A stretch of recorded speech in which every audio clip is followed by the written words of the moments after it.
नमस्कार मित्रों, हमारे चैनल नीति ज्ञान में आपका स्वागत है। स्त्रियां कितने प्रकार की होती है और उनके स्वभाव कैसे होते हैं, देखिए।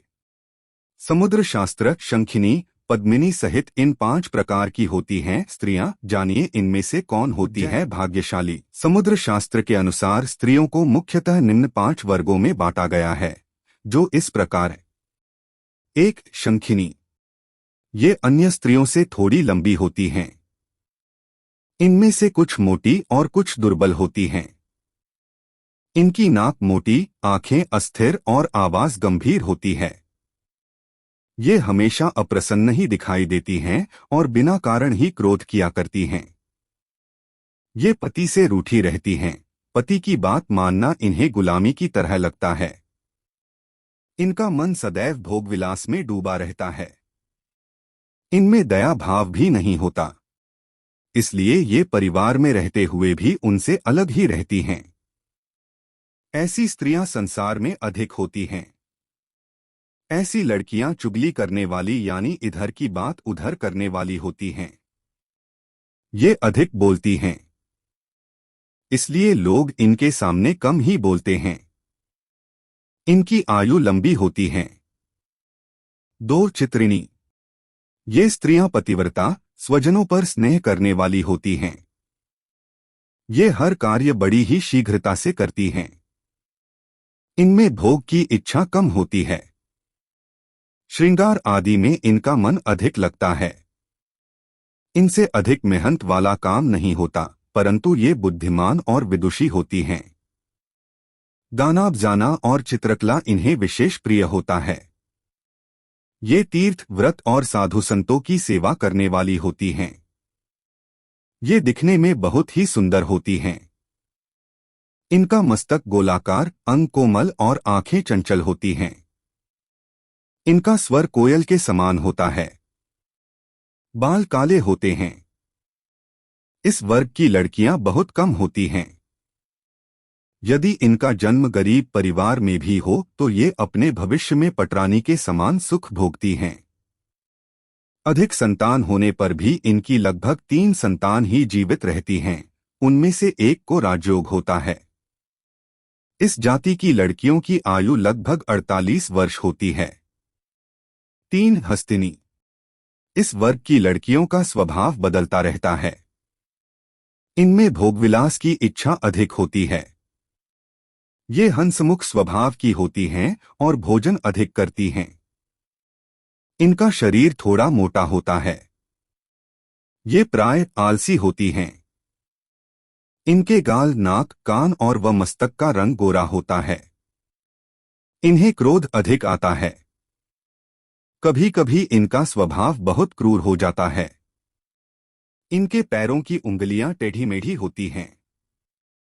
इनकी संतानों में लड़के अधिक होते हैं। ये बिना रोग के ही रोगी बनी रहती हैं। इनका पति सुंदर और गुणवान होता है। अपने झगड़ालू स्वभाव के कारण ये परिवार को क्लेश पहुंचाती हैं। इनके पति इनसे दुखी होते हैं। धार्मिक कार्यों के प्रति इनकी आस्था नहीं होती। इन्हें स्वादिष्ट भोजन पसंद होता है। इनके कई गर्भ खंडित हो जाते हैं। इनके दुष्ट स्वभाव के कारण ही परिवार में भी इनकी पूछ-परख नहीं होती। 4. पुंश्चली।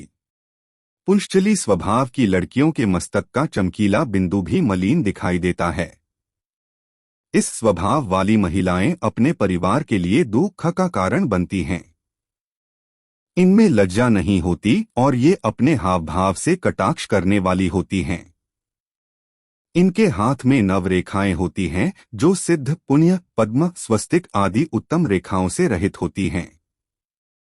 इनका मन अपने पति की अपेक्षा पर पुरुषों में अधिक लगता है, इसलिए कोई इनका मान सम्मान नहीं करता। सभी इनकी अपेक्षा करते हैं। पुंश्चली स्त्रियों में युवावस्था के लक्षण 12 वर्ष की आयु में ही दिखाई देने लगते हैं। इनकी आंखें बड़ी और हाथ पैर छोटे होते हैं। स्वर तीखा होता है। यदि ये किसी से सामान्य रूप से बात भी करती हैं तो ऐसा लगता है कि जैसे ये विवाद कर रही हैं। इनकी भाग्य रेखा व पुण्य रेखा छिन्न भिन्न रहती है। इनके हाथ में 2 शंख रेखाएं व नाक पर तिल होता है। 5. पद्मिनी। समुद्र शास्त्र के अनुसार पद्मिनी स्त्रियां सुशील, धर्म में विश्वास रखने वाली, माता पिता की सेवा करने वाली व अति सुंदर होती हैं। इनके शरीर से कमल के समान सुगंध आती है। यह लंबे कद व कोमल बालों वाली होती हैं। इसकी बोली मधुर होती है। पहली नजर में ही ये सभी को आकर्षित कर लेती हैं। इनकी आंखें सामान्य से थोड़ी बड़ी होती हैं। ये अपने पति के प्रति समर्पित रहती हैं। इनके नाक, कान और हाथ की उंगलियां छोटी होती हैं। इसकी गर्दन शंख के समान रहती है व इनके मुख पर सदा प्रसन्नता दिखाई देती है। पद्मिनी स्त्रियां प्रत्येक बड़े पुरुष को पिता के समान, अपनी उम्र के पुरुषों को भाई तथा छोटों को पुत्र के समान समझती हैं। यह देवता, गंधर्व, मनुष्य सबका मन मोह लेने में सक्षम होती हैं। यह सौभाग्यवती, अल्प संतान वाली, पतिव्रताओं में श्रेष्ठ, योग्य संतान उत्पन्न करने वाली तथा आश्रितों का पालन करने वाली होती हैं। ऐसे ही वीडियो देखने के लिए हमारा चैनल सब्सक्राइब करें। धन्यवाद।